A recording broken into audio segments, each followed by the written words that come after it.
Good morning girls. मैं doctor Navita Srivastava से आचार्य गृह विज्ञान राजकीय कन्या महाविद्यालय सरवार। गर्ल्स, आज अपन पढ़ेंगे संवातन, जिसे हम अंग्रेज़ी में वेंटिलेशन कहते हैं। संवातन किसे कहते हैं? जो शुद्ध वायु हमारे लिए उत्तम स्वास्थ्य के लिए अति आवश्यक होती है। शुद्ध वायु में हमें ऑक्सीजन की मात्रा अधिक और अन्य हानिकारक गैसों की मात्रा कम होती है। कमरों में जो हमारी शुद्ध वायु प्राप्त करने के लिए जो हम संवातन का उपयोग करते हैं, संवातन मतलब वेंटिलेशन से हम रोशनदान बनाते हैं, खिड़कियां बनाते हैं, दरवाजे बनाते हैं, उसको हम संवातन का उपयोग करने के लिए बनाते हैं। तो संवातन को इस प्रकार से परिभाषित किया जाता है कि वह विज्ञान जिसकी सहायता से पर्यावरण की परिस्थितियों पर इस प्रकार नियंत्रण करना जिससे उसका प्रभाव मानव शरीर पर सुविधापूर्ण एवं स्वास्थ्यकर हो, उसे हम संवातन कहते हैं।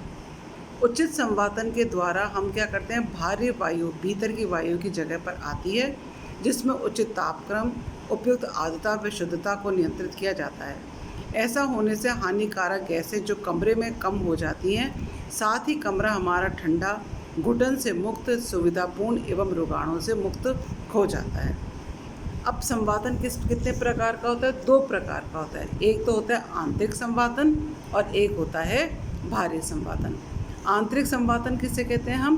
आंतरिक संवातन का अर्थ होता है कमरे की गर्म, आर्द्रपूर्ण, हानिकारक गैस से युक्त अशुद्ध हवा को दूर करना और उसके स्थान पर बाहर की शुद्ध, शुष्क, ठंडी एवं गतिशील वायु को प्रवेश कराना। अब उचित संवातन के लिए क्या आवश्यकता है कि कमरे का आकार, आसपास की स्वच्छता एवं कमरे में रहने वाले व्यक्तियों की संख्या पर ध्यान दिया जाता है। मकान बनाते समय क्या ध्यान देना चाहिए? खुले स्थान का चयन करना बहुत ही ज़रूरी होता है। क्यों? क्योंकि संवातन के लिए हवा की आवश्यक मात्रा विभिन्न तत्वों पर निर्भर करती है, जैसे तापक्रम एवं आर्द्रता में वृद्धि, वायु की स्थिरता आदि। जब कमरे में कार्बन डाइऑक्साइड बढ़ जाती है, मतलब 0.04% से बढ़कर 0.06% तक हो जाती है, तो हमें घुटन का एहसास होने लगता है, क्योंकि अब कमरे की हवा प्रदूषित हो जाती है। और उचित और उपयुक्त संवातन के अभाव में क्या होता है? मनुष्य को विभिन्न प्रकार के रोग एवं कष्ट हो जाते हैं, जैसे रक्त अल्पता, सिर दर्द होना, भूख में कमी, घुटन, चिड़चिड़ापन, थकान, उबाऊपन आदि। तो उचित संवातन का अर्थ है कि कमरे में पर्याप्त मात्रा में शुद्ध वायु का उपस्थित होना और कार्बन डाइऑक्साइड की मात्रा 0.02 से अधिक नहीं होना। कार्बन डाइऑक्साइड के प्रतिशत की मात्रा 0.02 से बढ़ने से हवा में अशुद्धियाँ बढ़ जाती हैं तथा संवातन अति आवश्यक हो जाता है।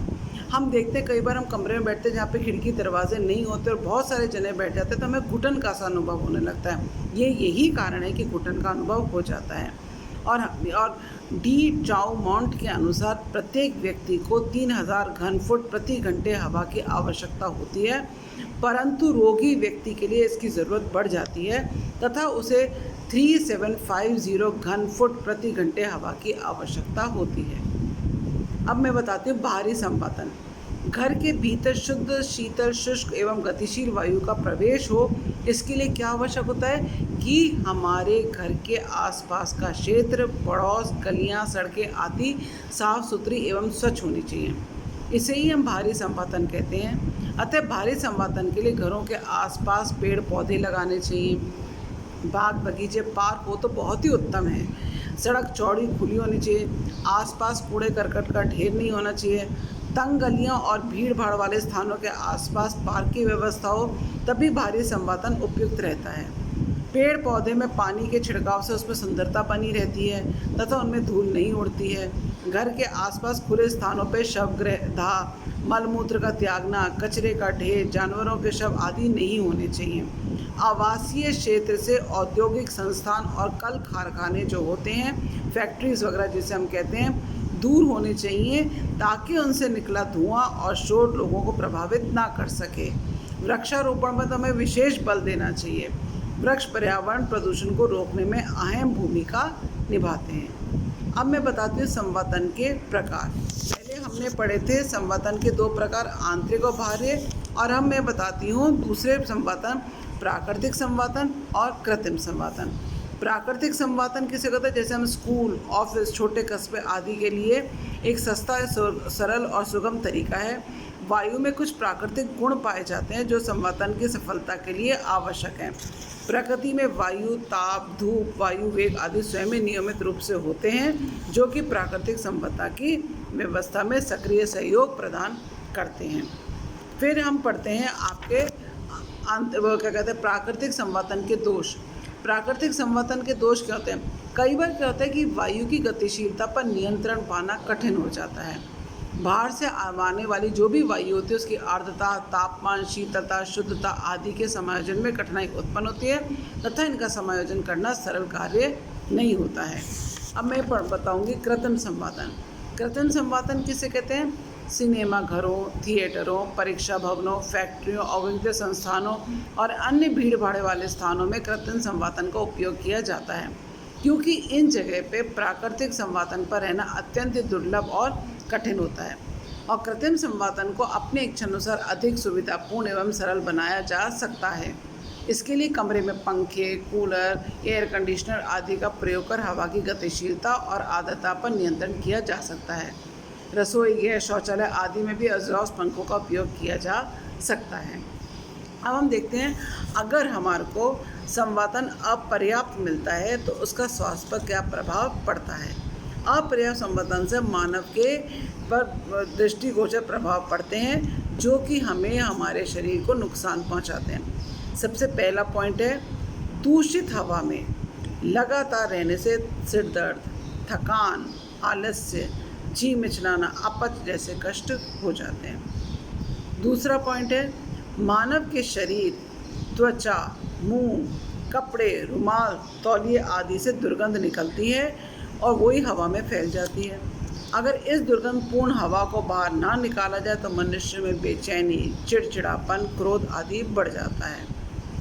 थर्ड पॉइंट, ऑक्सीजन की कमी तथा कार्बन डाइऑक्साइड की वृद्धि से शीघ्र ही थकान होने लगती है, कार्य क्षमता घट जाती है तथा शारीरिक शक्ति स्फूर्ति कम हो जाती है।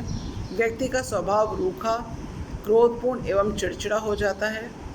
फोर्थ पॉइंट, लगातार दूषित हवा में सांस लेने से वायु रहित रोग जैसे क्षय रोग, काली खांसी, चेचक, पोलियो आदि की संभावना बढ़ जाती है।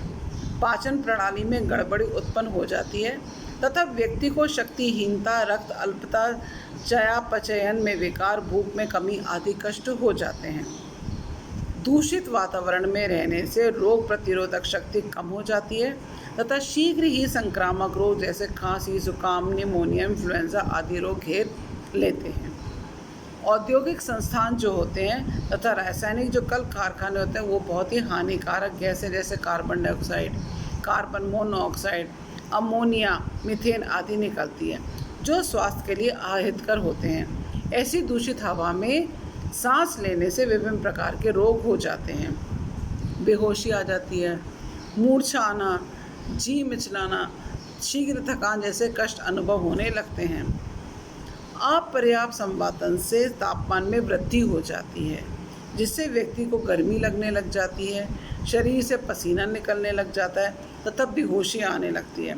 अगर अधिक भीड़ भाड़ वाली ट्रेनों में या बसों में यात्रा करें तो उपयुक्त कष्ट तो अपने आप ही सहज ही उत्पन्न हो जाते हैं।